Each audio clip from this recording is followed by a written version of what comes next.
What's up, y'all? Me, Big Dude here, and back with the Moon Princess Chapter 2.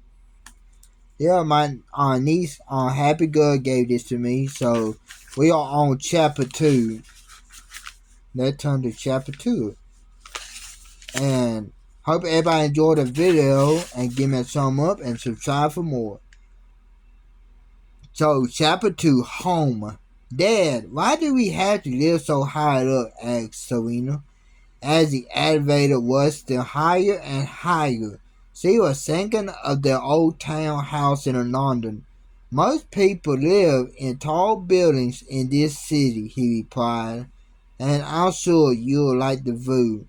Serena wasn't so sure. Heights always made her dizzy. Her dad seemed to have convincingly forgotten this. When they left the elevator, they turned right down a hallway and soon came to a large, heavy wooden door. Dad rang the doorbell, and an artificial bird shriek could be heard. Serena and Dad looked at each other in surprise and couldn't help laughing. They heard the sound of keys jangling and the last lifting. Then the door opened and a changed woman appeared in front of them.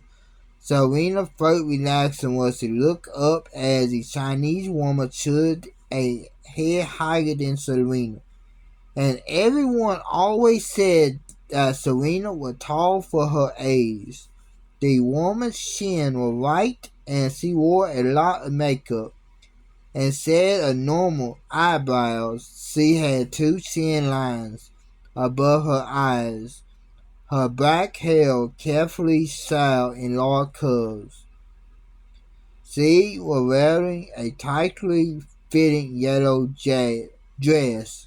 The woman introduced herself quickly, giving a wide smile that didn't quite reach her eyes. Come in, she said.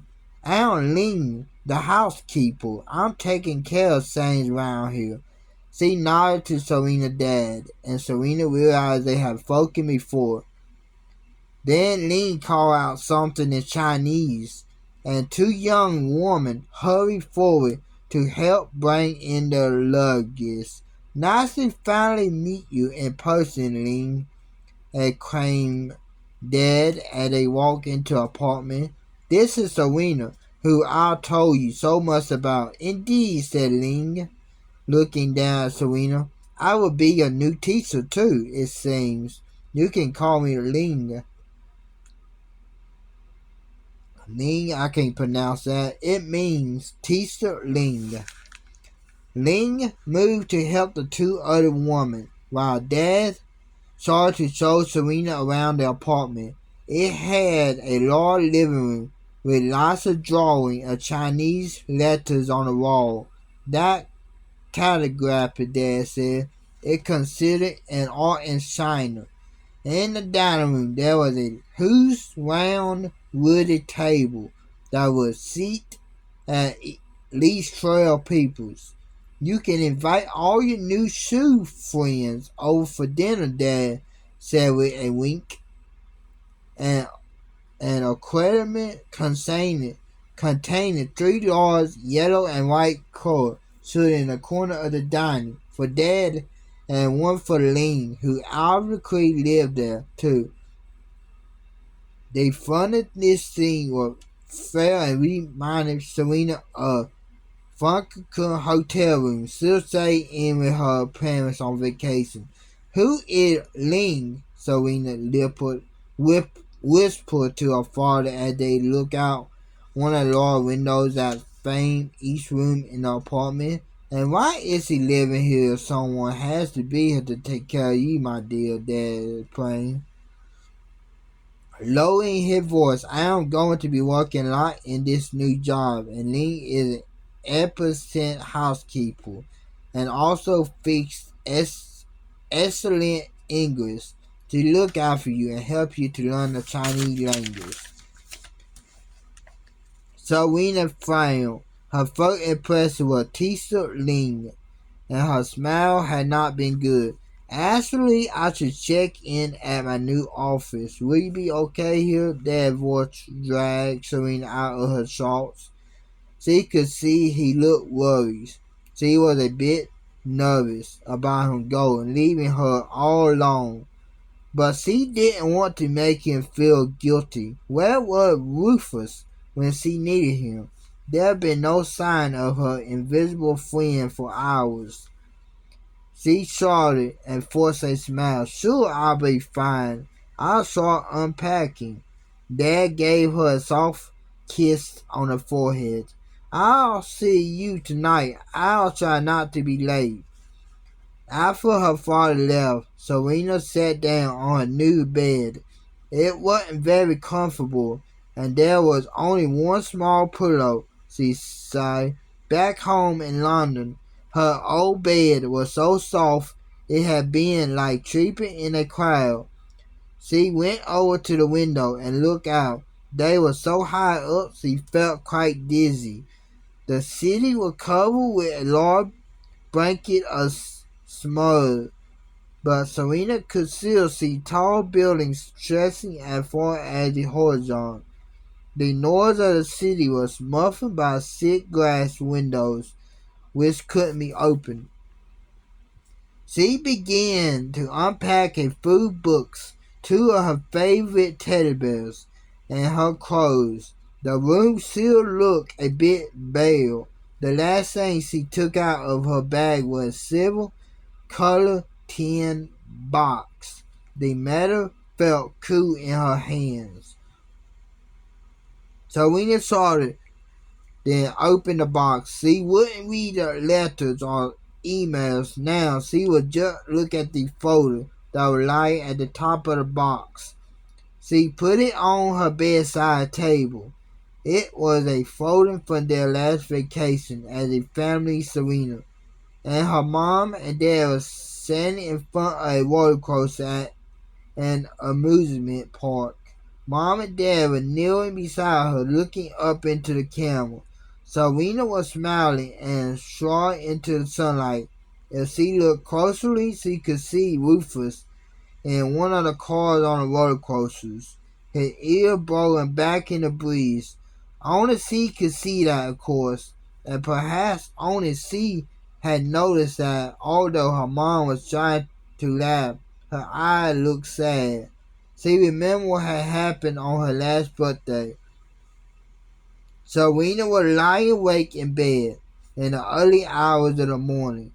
Rufus lay asleep at her feet, curled up and snoring softly. At last she heard the longing for sound, a key turning in the lock of the front door. Mom, she was supposed to have been home 2 days ago. Then she heard her dad's voice in the hall. So, Kate, you finally decided to come back then. I'm so sorry, Alan. Mom sounded tired and drained. I had to postpone the return flight. You wouldn't believe how complicated this process is. Selena heard her dad snort sarcastically, so complicated that you've forgotten everything else. Apparently that I have a job too, or that we have a daughter who misses you so much that she'll be crying every night. His voice was getting louder and louder. Please be quiet, whispered Mom. I don't want to wake her, but Dad didn't stop. Well, at least you're here now, he bellowed. Because I had enough, he disappeared into their bedroom. Mom came into Serena's room, seeing that she was awake. She took her gently into her own. Happy birthday, Mom whispered. Her tears fell softly onto Selena's pillow. The door opened. It was Ling. She had bothered to knock, Selena noticed. Come on now, it's time to eat, the housekeeper said shortly, and disappeared into the kitchen. Selena looked quickly around her room and decided to put the tin box under her bed. She'll find a better place for it later. In the kitchen, there were two large plates on the table. On one lay cooked green leaves in a thick, clear sauce. On the other, pieces of bone with meat on them. Chinese venison chicken and plain lean. Best eaten with chopsticks too. You know how to do that. So Lena nodded. Mom had taught her. Lena took two blue and white porcelain bowls from a cupboard and filled them with rice from a rice cooker. She placed one in front of Selena and gave her the chopsticks. Now you may begin. Selena tried to grab the vegetable fruit with her chopsticks. Thick, viscous sauce, like glue, driven from the whole leaf into a bowl. How was he supposed to get that into her mouth in one go? She watched it and Link stuffed a large leaf into her ornate painted mouth with these chopsticks. Selena had never finished at home, but she forced herself to eat two leaves. She was fascinated and Link took a chicken bone between her chopsticks and chewed the meat from it. Ling nodded. Selena said at her, "Not like fast food, hun. This is the real stuff." Selena was taken aback. There was real haddock in Ling's voice. She quickly looked back down at her bowl, afraid that shouting at Ling would make her even more angry. "Anyway," continued Ling, "here you will eat properly. If you don't eat your meat and your vegetables, there'll be nothing but rice. And you must always use these chopsticks. We'll get started with your lessons after we're eaten." The rest of the meal continued in silence. Selena tried to scoop the rice into her mouth with the chopsticks, holding the bowl tightly under her chin, as still seen long do. She didn't touch the chicken bones. Her first lesson took place in the dining room. "From now on, we're going to call this room the study room," said Ling. "It's only 3 weeks till you be starting school, so you'll need to spend the time learning the language of your new home." Selena felt like crying. She'd been hoping to explore the city. Now it seemed like she was going to be stuck here every day. But at least she did already know a number of Chinese characters. "Look, this credit card, Shia." It shows a pig on a roof, which means home. Mom had told her. "Please, can we have a pig on our roof too?" Selena begged. Mom laughed. "An invisible dog, now a pig? How many more pets do you want?"